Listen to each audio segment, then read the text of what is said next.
driving in to Black Diamond,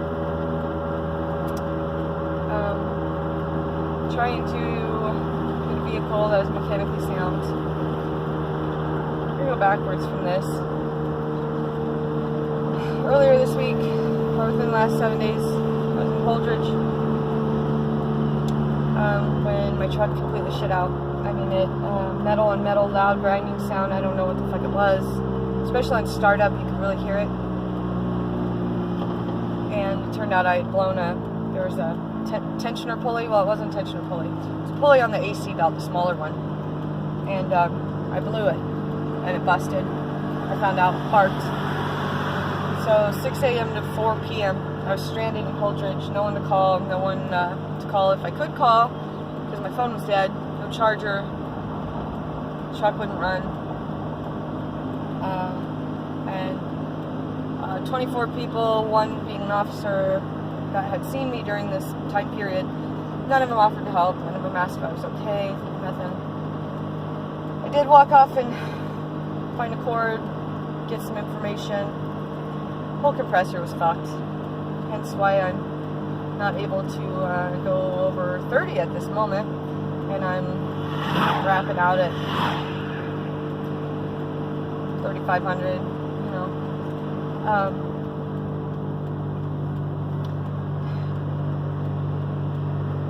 I bought brakes and rotors. And needing to put them on, nowhere to park to put them on. Every time I parked somewhere and tried to do it, an officer would come up and tell me, you can't park here, you can't do that here. Hard to come across the parts I needed. Every time I tried to get the parts, I had to spend money on something else would happen.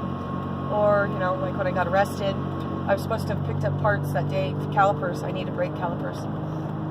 Because a couple weeks prior to that, Herman Gerhardt had cut my brake lines for court for the protection order.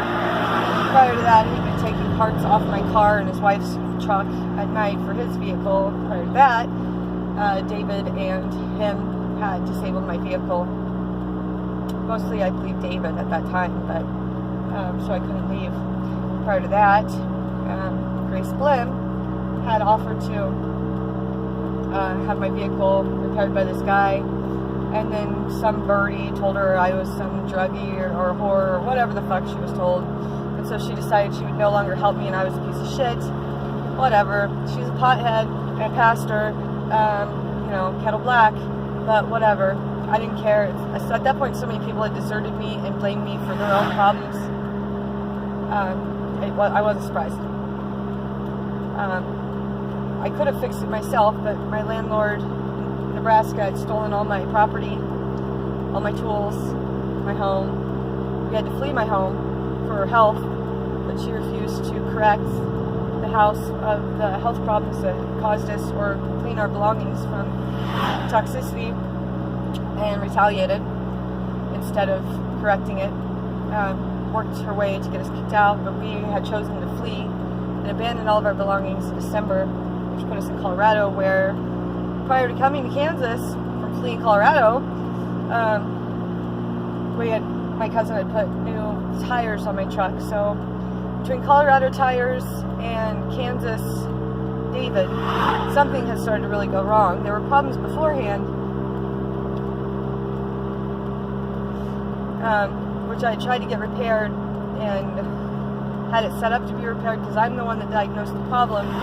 When I bought it, it had the problem, and I'd spent almost $3,000 with the place I bought it from trying to figure out what it was. They couldn't figure it out. There was always something different. It was never what it really was, which turned out to be this Hydro Boost power steering piece, which was a recall. I don't know.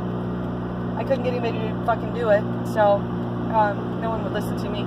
Kept saying it wasn't on the recall, everything's been recalled, taken care of, blah, blah, blah. It hadn't been, or it wouldn't be busted. So, anyways, got sold a lemony fucking truck. It had corroded and leaked all over shit. Shit was falling apart because of it. Put the fucking tires on it, and, you know, we're running a brake pad and rotor problem.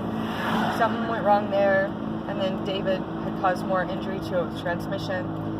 Herman with the brake line, and that's about where it, you know, got to where I'm at now.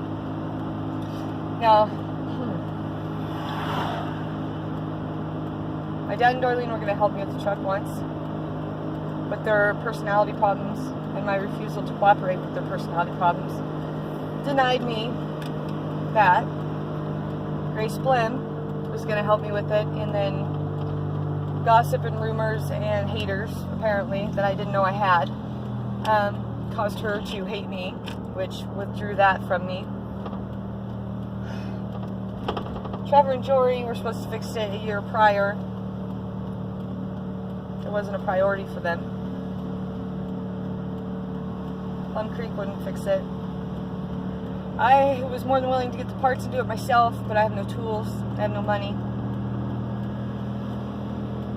So here we are. That's all the letdowns that lead to, Chrissy, why is your truck a piece of shit now? Well, factor in the fact that the house, because of the migration, the birds and animals were actually living in, the birds and the bats had been nesting and migrating into my truck each year as well. I'm still digging them out. And they had rotted, deteriorated, pissed, urine, whatever, that caused corrosion throughout the metal, throughout the whole vehicle. All these things factor into how Chrissy did nothing wrong. Chrissy took care of her truck. Chrissy did her job. Chrissy maintained her dates and maintenance. But the dealership didn't want to do it. The landlord didn't want to do it. Family didn't want to do it. Friends that cared didn't want to do it. Everyone backed out and left me. And the one thing I'd been asking for since the beginning was I need my truck to run. I paid for it. I own it. It's mine. I need it running. That's all I asked for. Could have prevented a lot of fucking problems. I missed court dates because of it. Nobody offered me a ride. But they wanted to talk shit about how irresponsible I was. At one point we were living in the truck and the truck doesn't run. You know, like, my final asset, my only resource, the only thing I have ownership of is shitting out.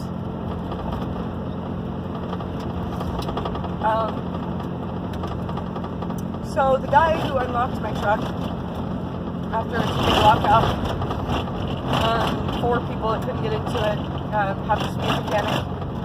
Know a lot about him from people, common associates. You know, he's got a few employees or something that work for him, and a few old friends of mine from Lexington that have spoken to me about this guy before, gotten something from him, blah blah blah. And so when Pat had called him to unlock my truck, you know, he was my fucking hero, and I was trying to work up the nerve to ask this guy if there's any way to help me. You know, he's my car's on his lot. I didn't know how much they were, and I don't know if he would take a fucking shitted out vehicle or not, but man, if you can fix all the parts, you can get it for twice as much. I know what it's worth. I don't have the means to fix it, or I would have. At this point, I'm so traumatized, I don't even want it, you know? But it's all I have. And, you know, it went from $5,800 resource for me to a $3,400 resource to a $1,500 resource, and now I'm looking at maybe a $900 resource because it's that shitted up. And I gotta find somebody that wants to buy a broken vehicle. So I think I went about, this is before it did this whole Holdridge breakdown thing, I believe.